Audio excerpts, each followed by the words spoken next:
José Polici Neto é vereador na cidade de São Paulo e está em seu quarto mandato. Ele já foi presidente da Câmara Municipal e é defensor do transporte público e da mobilidade urbana. E é autor também do Estatuto do Pedestre e do Bike SP.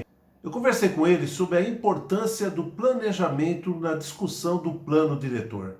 Confira essa entrevista. Vereador Polici Neto, boa tarde. Muito obrigado por essa entrevista. E eu já entro perguntando para o senhor que, recentemente, a cidade de São Paulo fez a revisão do plano diretor, né? Inclusive, o senhor teve uma atuação bem importante aí. E eu gostaria de saber com o senhor qual a experiência que o senhor teve com o plano diretor e também com todos os mandatos que o senhor já passou aí pela vereança, né? Como deve ser o planejamento de uma cidade pequena que está nessa fase de discussão da revisão do plano diretor, em relação à sustentabilidade? A experiência diz o quê sobre isso? Eduardo, é muito importante, a gente está muito afinado com aquilo que o mundo vem debatendo da nova agenda urbana. Na realidade, não é só uma visão da cidade de São Paulo, realizada aqui no debate de 2013, 2014, quando aprovamos o novo plano diretor, mas da revisão da lei de zoneamento, a lei de parcelamento, uso e ocupação do solo, debate esse que aconteceu no 2015 e votou no ano de 2016. Mas aqui é fundamental entender o que os organismos internacionais, como a ONU, vem debatendo mundialmente para reconhecer que modelo de cidade está sendo estudada pelos cientistas. É uma cidade que se espraia, é uma cidade que se verticaliza e se compacta. Então, essa grande polêmica, se a cidade deve se espraiar ou a cidade deve se concentrar, ela teve nos últimos 10, 15 anos um enfrentamento muito duro, né? Porque a gente vinha com uma lógica ainda do nosso modernismo, que era possível, né, das nossas correntes da década de 50, 60, que você podia espraiar a cidade, e isso era uma ação de sustentabilidade, né, que é a não verticalização, que os bairros jardins, que você poderia aglomerar muitos bairros jardins e eles seriam sustentáveis. Essa tese de diversos bairros jardins somados produzindo uma cidade não sobreviveu, em especial pela questão de transporte, a obrigação de você ter que percorrer longas distâncias, essas longas distâncias gerarem uma baixíssima qualidade de vida, uma emissão de gases que provocam o efeito estufa, que condenou as cidades que se espraiam. Sem dúvida nenhuma, nós precisamos rediscutir esse tema, encontrando o equilíbrio entre a verticalização com adensamento populacional, portanto, não é verticalização oca, que você constrói metros quadrados para as pessoas não morarem, a compactação da cidade, portanto, não deixar a cidade chegar no campo periférico, em especial nos mananciais. Normalmente, quando a cidade cresce para a periferia, ela cresce por seus maciços vegetais, portanto, para a área reservada do entorno da cidade, cresce por seus bolsões de abastecimento de alimentos, muitas vezes pega a área de hortifrutos e ainda pega a parte de abastecimento. Muitas vezes você vai lá e toma o espaço da guarda da água, da concentração da água, dos nossos principais mananciais. Então, a corrente mais forte hoje do debate mundial, que construiu a partir de Quito, no Habitat 3, mas também foi muito presente no WF de 2018, portanto, o Encontro Mundial de Cidades que aconteceu na Malásia, aponta para uma nova agenda urbana, de cidades compactas, de cidades em que as pessoas circulem a pé, que você tenha uma verticalização incentivada, desde que ela tenha um adensamento populacional. Então, isso inverte um pouco as lógicas de diversos loteamentos que vieram surgindo da década de 60, 70, 80, até os anos 90, que iam se espalhando pelas cidades, às vezes iam se espalhando por grandes rodovias, e você ia vendo condomínios e condomínios sendo lançados, e quando você observa hoje, eles não são mais a tendência que é apontada pelos urbanistas como as cidades sustentáveis. Então, é muito importante a gente estar muito atento a essa mudança, porque ela é uma quebra de paradigma, né? A gente acreditou durante muito tempo que os bairros jardins ajudavam as cidades e muito, e ajudaram. A questão é que, com o modelo da proliferação de diversos condomínios ao longo das rodovias, a gente foi criando outros nós, e a gente vai ter que desatá-los, aproveitando a infraestrutura que as regiões centrais já têm. Por isso, a gente tem que ser muito responsável para aproveitar os investimentos que já foram feitos, conseguir realizar um grau de adensamento populacional que seja capaz de se viver com qualidade e não espraiar mais as cidades. Essa é a tendência muito apontada pela ONU lá na nova agenda urbana. E como deve ser esse equilíbrio entre o social, o econômico e o ambiental? Acho que você falou a questão fundamental. Tem um tripé aí, né? A gente tem que entender que só preserva com competência aquele que consegue apontar os riscos sociais e econômicos de você não realizar a proteção. Então, a primeira questão é: precisamos proteger as cidades porque tem insumos básicos para a vida nela que, se a gente matar a todos, se a gente acabar com toda a água do entorno de uma cidade e essa água ficar muito cara para buscar fora e muito distante, a gente vai matar a cidade, porque a cidade não vai ser vivível, porque o custo da água nessa cidade vai tornar impossível se viver ali. Então, a primeira questão é: há um necessário diálogo entre esses atores.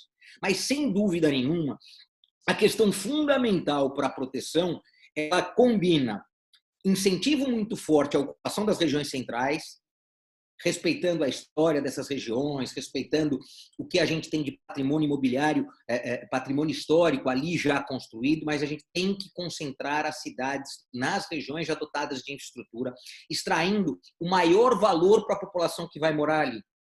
O segundo é proteger a atividade econômica que é possível estar instalada nas áreas de desenvolvimento sustentável.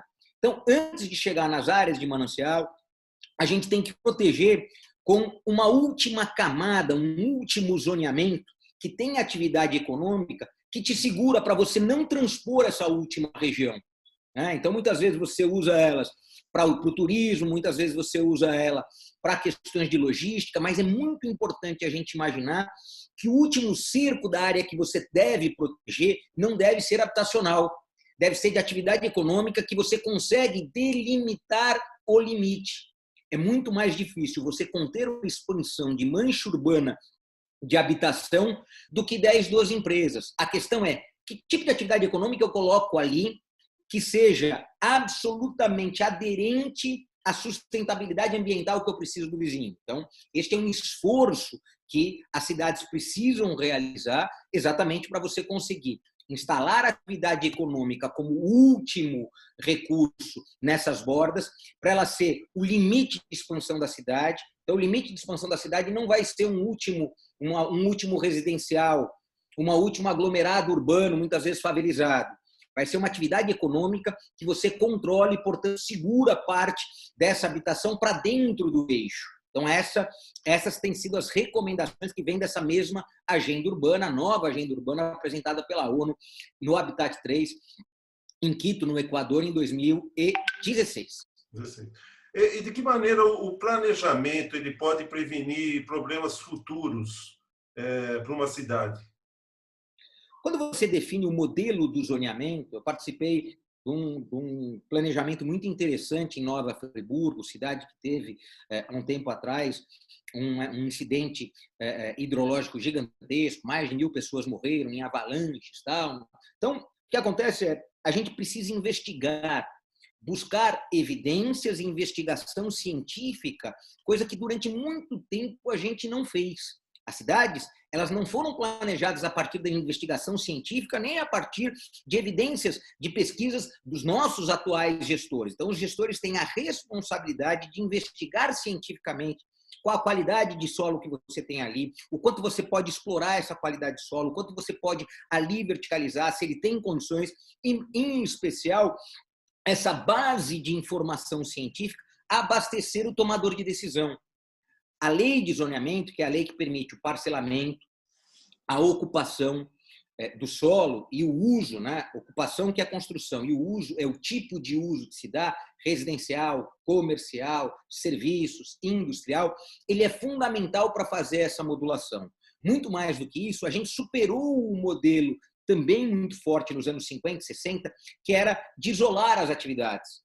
Você colocava atividade que gera riqueza num canto e a excluía de onde se vive. Então, você tinha um setor industrial muito distante do emprego, um setor de serviço também muito distante da habitação. O que se busca nesse momento é uma cidade cada vez mais mista, que a gente tem que buscar a partir da engenharia as regras para redução de incomodidade.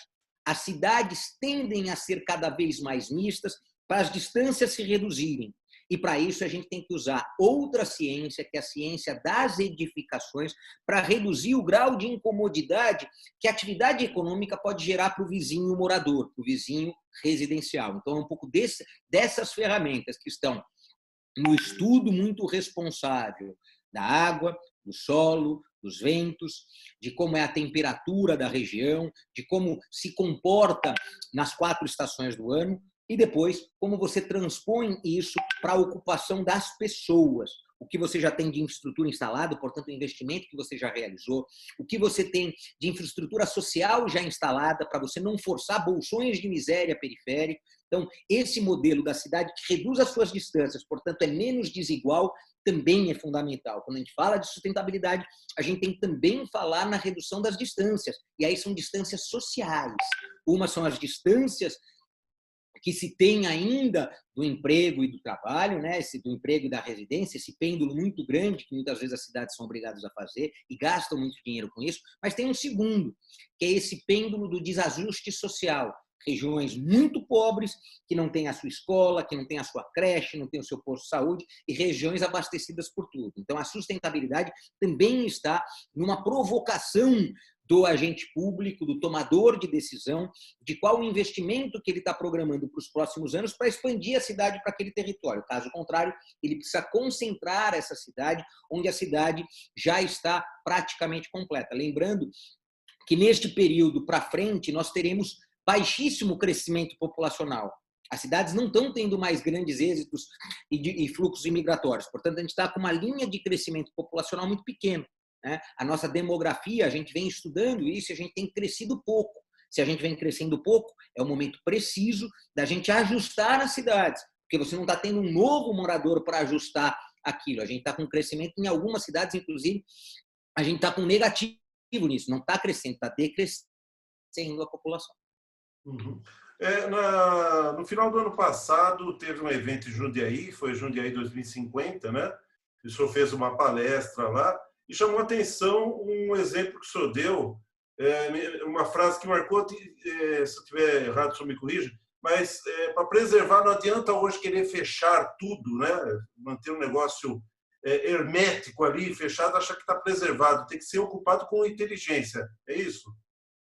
A gente teve uma experiência muito ruim no começo dos anos 70, quando os mananciais da Zona Sul de São Paulo tiveram uma legislação muito restritiva do tipo de uso, né, do tipo de parcelamento, do tipo de uso, e aí tivemos gigantescas ocupações daquele território, hoje absolutamente favelizado. Então, a gente sempre tem que ter na nossa cabeça que a cidade vai crescer para o espaço que ela encontrar no valor em que as pessoas possam pagar, mesmo que esse valor seja ilegal, irregular, porque infelizmente as cidades não têm tido condições de manter, inclusive, um sistema de fiscalização que não permita esse alastramento, né? Esse espraiamento que é muito negativo. Então a gente tem que estar muito atento que onde a gente quer proteger atividade econômica lícita, correta, sustentada a partir de aprovações de CETESB ou de órgãos ambientais locais, é mais importante do que dizer aqui não pode nada.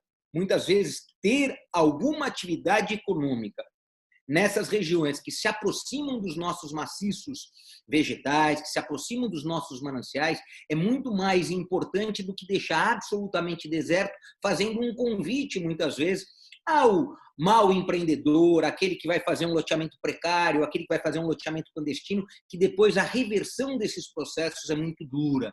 Então, sempre é muito importante a gente encontrar as fórmulas de parcelamento, o tamanho do lote é muito importante para isso, o tipo de uso e o tipo de ocupação, o quanto se pode construir e o que pode se instalar. Essas são questões absolutamente fundamentais para ter esse cinturão que cerca a cidade, oferecendo esse limite a ela. As cidades têm limites, e esses limites são técnicos e científicos, não são da vontade do gestor público. Quando você investiga essencialmente essa questão do espraiamento da cidade, você já nota que na aproximação de áreas que você tem excesso de produção de água, que você tem muito manancial, você vai ver que o solo é mais frágil. Se você descampa essas regiões, a tendência da desertificação é muito grande. E aí a gente acaba destruindo os nossos mananciais e ainda não conseguindo aproveitar para mais nada. Então, o estudo científico para isso, o estudo geotécnico para isso é absolutamente importante para a gente mostrar para a sociedade o limite da ocupação das nossas cidades e qual o uso responsável que esses limites da cidade devem ter. Uhum. É melhor, assim, resumindo o seu próximo abordar, seria: é melhor você ter um empreendimento seguindo todas as normas estabelecidas, com a preocupação de preservar o local que ele está instalado, do que simplesmente você fechar e deixar correr o risco de ter uma invasão desorganizada, né? Isso não tenha dúvida. A questão fundamental aqui é estabelecermos os limites serem críveis, as pessoas conseguirem fazer estes investimentos, porque também não adianta anunciar aquilo que é impossível ser realizado. Então, o gestor público também tem a responsabilidade de equacionar o modelo de investimento que o agente privado vai realizar. Eu não quero na minha cidade que ninguém venha aqui fazer um investimento que eu já sei de plano, que ninguém consegue realizar, porque eu escrevi regras para ninguém fazer. E isso muitas cidades acabam por fazer. Você constrói um grau de exigência que você já sabe previamente que ninguém vai cumprir aquelas exigências. Portanto, você mente para você e mente para a sociedade. Por isso é muito importante a construção de planos diretores e de leis de parcelamento, uso e ocupação do solo com o diálogo pleno com a universidade, com a academia, com os institutos de pesquisa, com as federações do comércio, com as federações da indústria, com as associações comerciais, com os investidores, com os trabalhadores reunidos nas suas centrais. É fundamental que esse debate tenha a parte técnica e científica e a parte leiga e popular que dá o fermento da decisão pública. Caso contrário, a gente não acerta nunca. Então tá bom. Vereador Paulice Neto, eu agradeço muito a entrevista. A gente se coloca à disposição aqui, a Ela Ambiental e o Mais Vinhedo. E muito obrigado e boa semana. Deixar um abraço para os moradores de Vinhedo, para todos aqueles que são aí do entorno. Eu sei o quanto vocês têm trabalhado nessa região rica, região desenvolvida, região que cresce muito bem, mas sem dúvida nenhuma, o planejamento organizado, em especial no pós-pandemia, em que a gente vai atravessar um vazio muito grande de investimento, é muito importante. Então, a gente conseguir as regras inteligentes, responsáveis, para não perdermos esse norte do desenvolvimento sustentável, responsável, mas saber fazer com que cada centavo que for investido no município seja bem investido. Sempre a gente tem que partir do seguinte pressuposto: para o agente privado, se ele investe R$1 e ele perdeu R$1 que era dele. No setor público, cada vez que um investidor vem à minha cidade, eu não o oriento bem para fazer esse investimento, ele perde este R$1, o município perde 2 vezes. Porque perde esse R$1 que não deu resultado e deixou de ter R$1 ali para dar resultado. Então, é muito importante que o gestor público tenha plena consciência que ele é corresponsável por todos os investimentos privados que são realizados no seu município. Se o investidor que põe dinheiro no município não acerta esse investimento, o município perde mais do que o investidor privado. Por isso, as regras de planejamento da cidade são absolutamente fundamentais para que todos que venham investir na cidade tenham um sucesso. Porque o sucesso dos investidores é o sucesso do dinheiro que fica na cidade, é o sucesso da população que vai poder fazer uso desse dinheiro e, sem dúvida nenhuma, o crescimento da cidade, sempre com responsabilidade e sustentabilidade. Tá, Jair. Muito obrigado, vereador, e ficamos à disposição. Um abraço. Tudo de bom, Eduardo. Tchau, tchau. Tchau. Fique ligado nas redes sociais do Mais Vinhedo e acesse o nosso site www.maisvinhedo.com.br. Na semana que vem tem mais vídeo. Um abraço.